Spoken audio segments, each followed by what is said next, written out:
Hi guys, ഇന്ന് നമുക്കൊരു അവൽ ലഡു ഉണ്ടാക്കിയാലോ? കുട്ടികൾക്ക് ഈവനിങ് സ്നാക്സ് ആയിട്ട് കഴിക്കാൻ പറ്റിയ ഒരു അവൽ ലഡു നമുക്ക് ഉണ്ടാക്കാം. നമുക്ക് നേരെ വീഡിയോയിലോട്ട് പോയാലോ?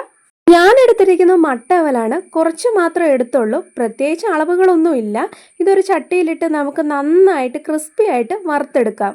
മീഡിയം ഫ്ലെയിമിലിട്ട് വേണം നമ്മൾ അവൽ വറുക്കാനായിട്ട്, ഇല്ല അവൽ കരിഞ്ഞു പോകും.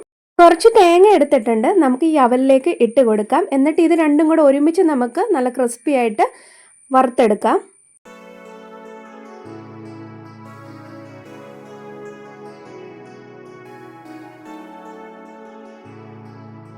അവലിവിടെ വറുത്തെടുത്തിട്ടുണ്ട്. ഇനി നമുക്കൊരു മിക്സഡ് ജാറിലിട്ട് പൊടിച്ചെടുക്കാം. ഒരുപാട് പൊടിഞ്ഞു പോകരുത്. അവല് പൊടിച്ചെടുത്തിട്ടുണ്ട്. ഈ ഒരു തരത്തിൽ വേണം അവല് പൊടിക്കാനായിട്ട്. ഒരുപാട് പൊടിഞ്ഞു പോകരുത്. നമ്മൾ ലഡു കഴിക്കുമ്പോഴേക്കും ആ കടിക്കുന്നൊരു ഫീൽ ഉണ്ടായാൽ മാത്രമേ അവൽ ലഡു സൂപ്പർ ആവുള്ളൂ. ചട്ടിയിൽ കുറച്ച് നെയ്യ് ഒഴിച്ച് അത് ചൂടായതിന് ശേഷം കുറച്ച് ഉണക്കമുന്തിരി വറുത്തെടുക്കാം. കാഷ്നട്ട് ഉണ്ടെങ്കിൽ ഇടാവുന്നതാണ്. എൻ്റെ കയ്യിലില്ല. ഇത് നമ്മൾ വറുത്ത് മറ്റൊരു പാത്രത്തിലേക്ക് മാറ്റി വെക്കാം. ഇനി നമുക്ക് ശർക്കരപ്പാനിയാണ് ഉണ്ടാക്കേണ്ടത്. ഈ ചട്ടിലേക്ക് തന്നെ 3 പീസ് ചെറിയ ശർക്കര ഇട്ട് കൊടുത്തിട്ടുണ്ട്. കുറച്ച് വെള്ളം ഒഴിച്ചു കൊടുത്ത് നല്ലതുപോലെ തിളപ്പിച്ച് കുറുക്കിയെടുക്കാം.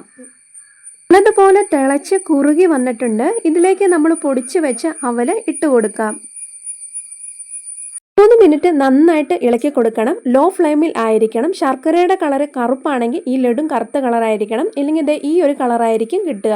നമ്മുടെ ശർക്കരയ്ക്ക് കളറില്ലായിരുന്നു. ശർക്കരപ്പാനി വറ്റി വെള്ളത്തിൻ്റെ അംശം ഇല്ലാതെ നന്നായിട്ട് ഇളക്കി എടുക്കണം. അതുവരെ നമ്മൾ കൈവിടാതെ ഇളക്കി കൊടുത്തുകൊണ്ടിരിക്കണം. നന്നായിട്ട് ഇളക്കി എടുത്തിട്ടുണ്ട്. ഈ ഒരു പരുവത്തിൽ വേണം എത്താനായിട്ട്. ഇനി നമുക്ക് ഇതിലേക്ക് 1 സ്പൂൺ ഏലക്കപ്പൊടി ചേർത്ത് കൊടുക്കാം.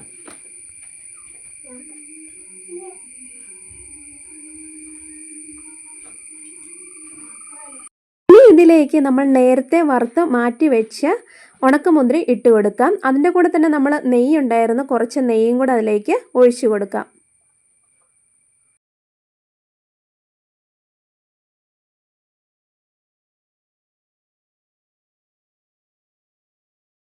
ഇത് നമുക്ക് നന്നായിട്ട് മിക്സ് ചെയ്യാം.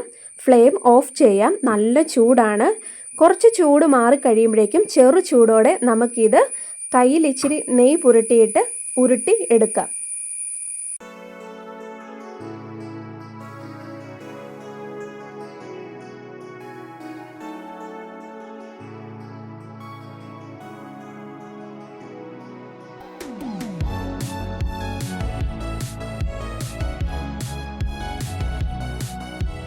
നമ്മുടെ വീട്ടിലുള്ള കുറഞ്ഞ ഇൻഗ്രീഡിയൻസ് കൊണ്ട് ഉണ്ടാക്കാൻ പറ്റിയ ഒരു ഈവനിങ് സ്നാക്സാണ് ഇന്ന് ഞാനിവിടെ ഉണ്ടാക്കിയത്. അപ്പോൾ കുട്ടികൾക്കൊക്കെ വളരെ ഇഷ്ടപ്പെട്ട ഒരു സ്നാക്സാണ്. എല്ലാവരും ട്രൈ ചെയ്ത് നോക്കണം, ഫീഡ്ബാക്ക് അറിയിക്കണം. അപ്പോൾ ഇതായിരുന്നു ഇന്നത്തെ വീഡിയോ. നിങ്ങൾക്ക് ഇഷ്ടപ്പെട്ടാൽ ലൈക്ക് ചെയ്യൂ. വീണ്ടും നല്ലൊരു വീഡിയോ ആയിട്ട് കാണുന്നവരെ ടാറ്റാ, ബൈ ബൈ.